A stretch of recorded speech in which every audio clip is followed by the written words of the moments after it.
It started subtly, a barely perceptible tremor in the fabric of my morning routine. I remember waking to the digital glow of my alarm clock, 6:30 a.m., just like any other Tuesday. The scent of coffee. The faint hum of traffic outside my apartment window, the usual creak of the floorboards as I walked to the kitchen. But then, as I poured my cereal, I noticed it, a small, almost imperceptible stain on my shirt sleeve that I knew hadn't been there a moment ago. A tiny, dried smudge of jam from yesterday's breakfast. I shrugged it off, a momentary lapse, perhaps I'd missed it.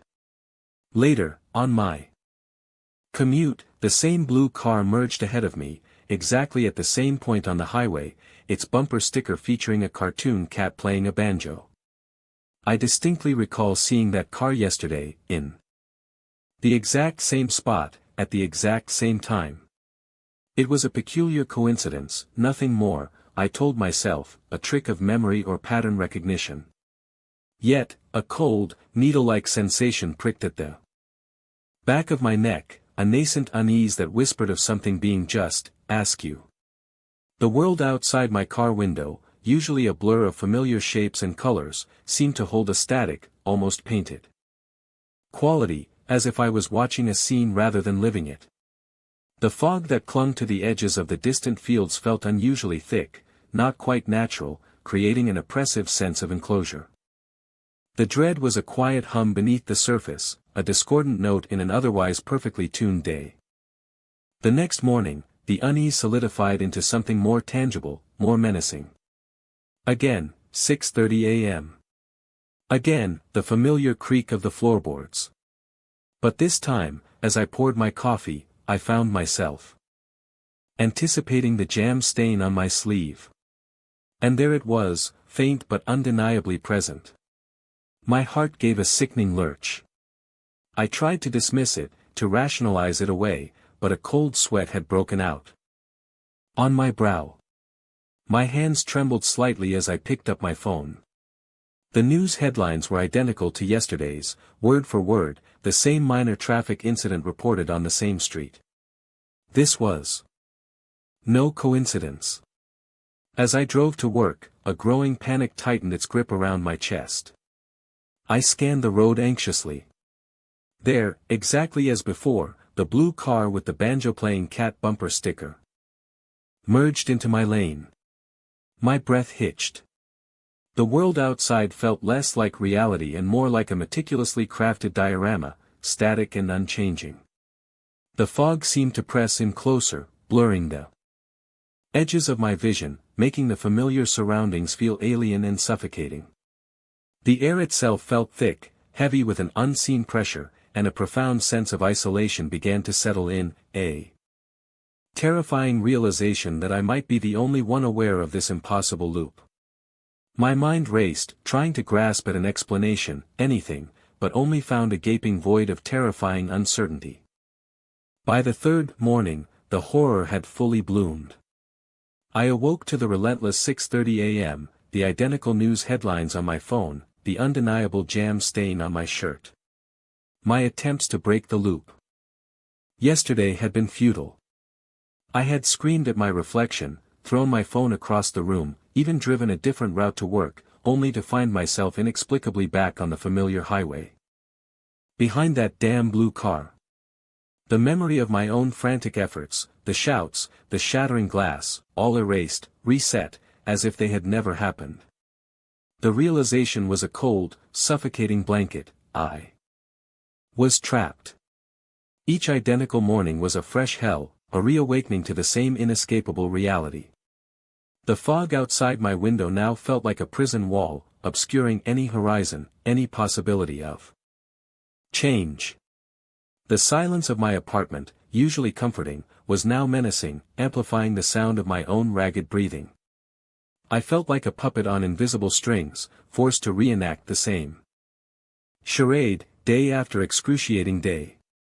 The sense of dread was no longer a hum but a cacophony, a screaming alarm inside my head telling me that something fundamental had broken, and I was adrift in its wreckage. The world had become a stage, and I was the only conscious actor, condemned to play the same scene endlessly. The repetition had become a torment, a psychological crucible. I'd stopped trying to break the loop, my spirit chipped away by countless identical mornings. Now, I merely observed, a numb horror. Replacing the initial panic. The subtle details, once dismissed, now screamed their artificiality. The leaves on the trees outside my window never shifted, always in the same exact positions. The pigeon that landed on the fire escape always did so with the same flutter of wings, at the same second. Even the clouds in the sky, usually ephemeral, seemed to hold a strangely static, painted quality, as if glued to a backdrop. The world had become a flawlessly rendered, yet utterly dead, photograph. The silence of the reset was the most terrifying. No matter what chaos I unleashed, what desperate acts I performed, the next morning was always calm, clean, reset. It was as if some unseen hand was meticulously tidying up, erasing my futile struggles. The fog beyond the apartment buildings now felt like a living entity, an opaque curtain that swallowed all sound and light, hinting at an abyss just beyond the frame of my existence. I was no longer just repeating a day, I was repeating a performance, and the thought that there might be an audience, or worse, a puppeteer, chilled me to the very marrow. My own reflection in the mirror seemed alien, a stranger trapped in a familiar, yet utterly false, reality. Then, one morning, something changed, a sliver of deviation so subtle, so horrifying, that it shattered the numb resignation I had cultivated. Everything started the same, 6:30 a.m., the jam stain. The identical news. But as I glanced at my reflection in the polished surface of the coffee maker, I saw it. Not my reflection, not quite. It was me, but my eyes, they weren't looking back. They were looking through me, empty and devoid of recognition, yet with an ancient, unsettling awareness. And then, for the briefest, most terrifying fraction of a second, the reflection smiled. A slow, wide, unnatural smile that wasn't mine, a chilling, knowing curve of the lips that seemed to say, "You're finally noticing." My blood ran cold. The comfortable hum of the refrigerator, the gentle ticking of the clock, the mundane sounds of the looping apartment suddenly coalesced into an oppressive silence. The fog outside the window, usually a mere visual impediment, now seemed to pulse with a faint, almost imperceptible light, as if something vast and unseen lurked just beyond its veil, watching. The world hadn't just broken, it was actively mocking me, or perhaps, revealing its true nature. The dread was no longer existential, it was personal, intimate, a direct gaze from whatever entity held the remote control to my reality. I wasn't just trapped in a loop, I was being observed, and this horrifying realization promised an eternity of conscious, isolated terror. The night was thick and inky, the kind where your headlights seem to eat the darkness only a few feet ahead of you. I was on my way home from a late-night shift, a familiar stretch of highway that twisted through dense woods before opening up into the flat farmlands leading to my town. The air was heavy, damp, with a low-lying fog already starting to gather in the hollows and ditches by the roadside, making the towering pine trees appear as spectral sentinels. My old pickup hummed along, the radio a low murmur, comforting in its familiarity. I knew this road like the back of my hand. Every curve, every dip, the exact spot where the old abandoned gas station used to be. But as I rounded a particularly sharp bend, the kind that usually felt like coming home, a faint flicker on the edge of my vision caught my attention. It was too quick to identify, a brief shiver in the air, a distortion that lasted less than a second. I attributed it to tiredness, the play of light on the drifting mist. Yet, a subtle knot began to form in my stomach, a premonition of something amiss. The familiar landmarks, usually so clear even in the gloom, seemed to be holding their breath, shrouded in an unnatural stillness. The trees seemed to lean in closer, their branches forming skeletal fingers against the oppressive sky, and the quiet hum of my engine suddenly felt unnervingly loud in the Enveloping silence of the rural night. The feeling of unease sharpened, evolving into a cold, prickly certainty. I should have passed the old billboard for Johnson's Farm fresh eggs by now. I checked my rearview mirror, then my GPS. The screen glowed an angry red, stubbornly displaying, searching for signal, despite the fact I was well within cell service range. Panic began to prickle at the edges of my composure. I gripped the steering wheel tighter, knuckles white. The road signs, usually reflective and bright, were absent. Not just gone, but it felt like they had never existed. The familiar curve where the creek ran under. The bridge, usually marked by a dip in the road and a specific scent of damp earth, was just another straight stretch of asphalt. The fog, which had initially been patchy, now clung to the road. Like a shroud, reducing visibility to mere yards. Each distant streetlight, when one finally appeared, seemed to pulsate faintly, almost like a dying ember, barely cutting through the oppressive gloom. The sense of profound disorientation was overwhelming, a dizzying nausea that made my head spin. I tried to convince myself I'd taken a wrong turn, but every instinct screamed that this was my road, only profoundly, terrifyingly wrong. The silence beyond my truck's cabin was absolute, a heavy, suffocating blanket that pressed in from all sides, amplifying the frantic beat of my own heart. The road itself began to betray me. It was no longer the familiar, cracked asphalt I knew. The lines, once crisp and yellow, had faded to a ghostly, almost iridescent white, shimmering slightly in my headlights as if painted on water. The asphalt under my tires felt different too, smoother, yet somehow less substantial, like driving on hardened sand. The trees that bordered the road weren't the familiar pines anymore. They were tall, gaunt figures, reaching upwards with skeletal branches devoid of leaves, their bark a uniform, unsettling gray.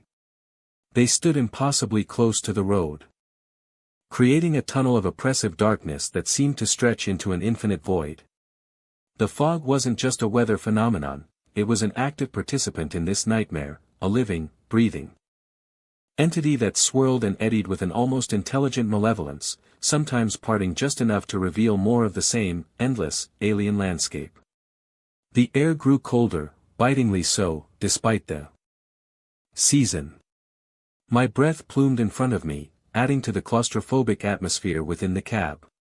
My mind raced, grappling with the impossible, the truly terrifying thought that I wasn't just lost, but that the road itself had fundamentally changed, leading me somewhere no map could ever describe. The dread was a physical weight, pressing down on my chest, making it hard to breathe. By now, all semblance of sanity had frayed. I knew, with a certainty that froze my blood, that I wasn't on Earth anymore, or at least, not on my Earth. The road had devolved into something unrecognizable, a ribbon of smooth, dark material that absorbed light rather than reflected it. It was bordered by nothing but an endless, swirling gray void, a vast, featureless expanse that seemed to stretch into eternity. There were no trees, no fences, no distant lights, just the road and the terrifying, abyssal emptiness. My headlights, once a beacon, now seemed utterly swallowed by the pervasive gloom, barely illuminating the few feet directly in front of my truck. The fog was gone, replaced by this chilling, gray non-space that felt like the antithesis of everything I knew. The silence was absolute, a vacuum that pressed against my eardrums, and the hum of my truck's engine seemed to vibrate against the stillness, a solitary sound in an infinite void.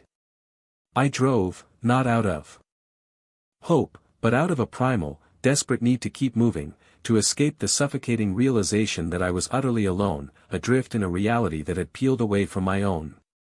The existential horror was a crushing force, stripping away my identity, my sense of place, leaving behind only raw, primal terror. The very fabric of reality felt thin, stretched taut, threatening to snap at any moment. And I was on the breaking point. Just as I felt the last vestiges of my sanity slip, as the fear threatened to consume me whole, a sudden, blinding flash of white light enveloped the truck. It was disorienting, painful, like a camera flash held inches from my eyes, but infinitely more intense. I squeezed my eyes shut, slamming on the brakes, the sudden jolt throwing me forward against the seatbelt. When I dared to open them again. Slowly, squinting through the residual spots dancing in my vision, the scene had utterly transformed. The oppressive gray void was gone. In its place was the familiar glow of the distant town lights. A comforting orange haze against the truly black night sky. My truck was stopped precisely on the shoulder of the highway, just a few miles from my house. The old abandoned gas station, exactly where it should be, loomed skeletal in the moonlight. The asphalt was cracked, familiar, and utterly normal. The fog had lifted completely. The world was back. But as I stared out into the mundane familiarity, a chilling sensation crawled up my spine. My GPS screen, which had been searching for signal for hours, now displayed my exact location, a green dot blinking calmly. And on my dashboard, perfectly centered, was a single, smooth, obsidian black stone, unlike any I'd ever seen, impossibly cold to the touch. It wasn't there before. It was a dark, silent trophy from a journey. That should never have happened, a tangible piece of a reality that defied explanation. The horror was not in the journey itself, but in the casual, impossible return, the silent gift left by whatever force had taken me, a chilling reminder that the world could simply bend and break whenever it chose. Moving into the old Victorian on Elm Street had felt like a dream.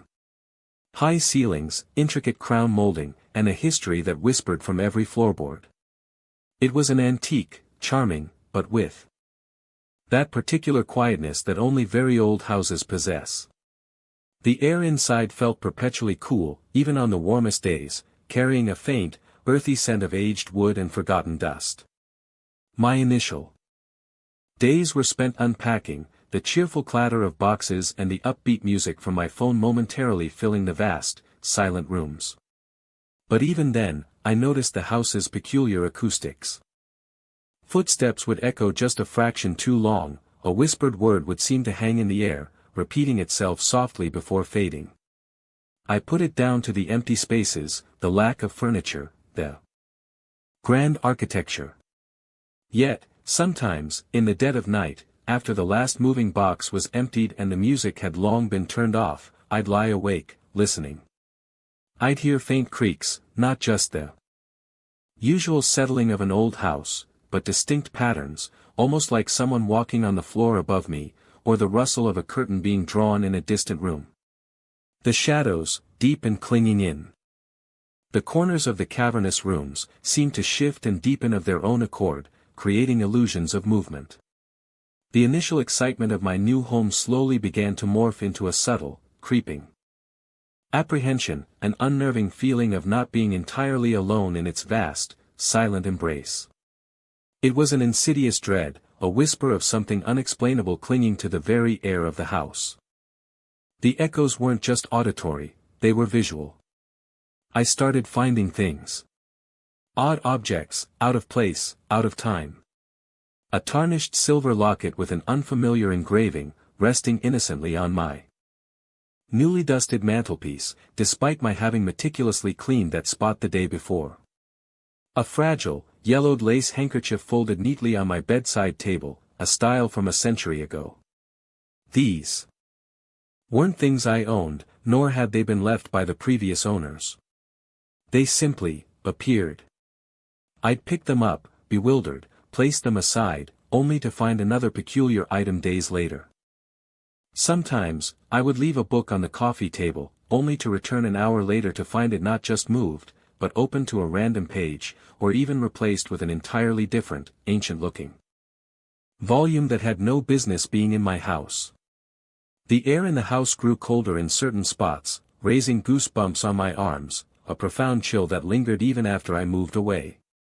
The shadows seemed to deepen, to coalesce into almost forms in the periphery of my vision, always vanishing when I turned to face them directly. The sense of an unseen presence solidified, no longer a fleeting thought, but a persistent, chilling reality. My heart would pound, a frantic drum against my ribs, whenever I walked into a room and found another gift, another inexplicable anachronism, a silent, unsettling message from the house itself, or whatever entity inhabited it. The dread was a constant companion now, a heavy cloak I couldn't shed. Then the sounds began, far more unsettling than the visual anomalies. It started as whispers, faint and indistinct, carried on the drafts that swept through the old house. Not just the wind, but human voices, murmuring just beyond the threshold of understanding. I'd be in the kitchen, and hear the clear, soft clink of teacups and the low murmur of conversation emanating from the empty living room. I'd rush in, only to find the room bathed in a profound silence, save for the frantic beat of my own heart. Sometimes, I'd hear footsteps above me, the heavy tread of someone walking across the attic floor, or the distinct creak of the third step on the grand staircase, just like it did when I walked up it myself. But I would be alone on the ground floor. The voices grew clearer, sometimes almost identifiable, a woman's laugh echoing from the library, a man's exasperated sigh from the study. They sounded so real, so present, that I would find myself calling out, "Hello? Is anyone there?" My voice would hang in the air, swallowed by the vast silence that always followed, leaving me utterly alone with the chilling knowledge that I wasn't. The dread had sharpened into acute terror, a tightening in my chest that made every shadow seem menacing, every whisper a direct message from the unknown. The house wasn't just old, it was a living, breathing archive of forgotten lives, and I was trapped in its echoing halls, a captive audience to its spectral inhabitants. The echoes became personal. This was the true terror, the moment my reality began to unravel. I'd be sitting in my study, reading, and suddenly hear my own voice, from moments ago, repeating a phrase I just thought to myself. Not just a faint whisper, but a clear, resonant playback, as if the house itself had recorded my internal monologue. I really need to call Sarah tomorrow, I'd think, and then, from the empty hallway outside, I'd hear it, clearly, distinctly, I really need to call Sarah tomorrow. My blood would turn to ice. Or I'd be recounting a story to myself, a memory from my childhood, and a faint echo of laughter, not mine, but a spectral, youthful sound, would follow my mental narration. The house wasn't just echoing past residents, it was echoing me. It was absorbing my thoughts, my very consciousness, and playing it back, chillingly, into the empty spaces. The air in the house felt heavy now, thick with unseen presences, a cacophony of my own unspoken thoughts reverberating around me, mixed with the older, more indistinct voices. The shadows seemed to writhe and deepen, almost solidifying into forms that shifted at the very edge of my perception. I felt exposed, utterly vulnerable, as if the walls themselves had eyes, ears, and a horrifying memory. The house was not merely haunted, it was a sentient entity, a colossal, ancient mind that was slowly, meticulously, devouring my own. The dread was a constant, suffocating pressure, a suffocating realization that I was losing my mind, or worse, that something was actively stealing it, piece by terrifying piece. The culmination came on a particularly still, silent night. I was in the living room, a single lamp illuminating the antique furniture, a desperate attempt to ward off the encroaching shadows. The house was utterly silent, a terrifying quiet that usually preceded something monumental. Then, from directly behind me, a clear, resonant voice spoke my name. Eleanor. It wasn't an echo. It wasn't a whisper. It was a direct address, clear as day, from a voice that was both unfamiliar and yet strangely intimate, laced with an ancient, weary sorrow. I froze, every muscle tensed, my breath catching in my throat. I dared not turn around. The air around me grew impossibly cold, the kind of cold that seemed to sink into your very bones, and with it came the faint, unmistakable scent of petrichor. And damp earth. Then, the same voice spoke again, closer this time, right next to my ear.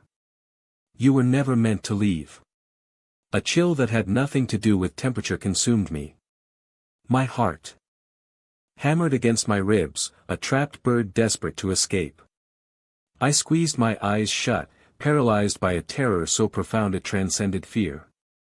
The lamp flickered, plunged the room into momentary darkness, then sputtered back to life.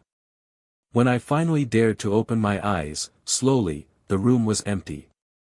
But on the armchair opposite me, where there had been nothing, now sat a perfectly preserved, slightly faded photograph. It was a picture of a family from the early 20th century, solemn faces staring out from the past. And among them, in the background, faintly visible through a window, was my house.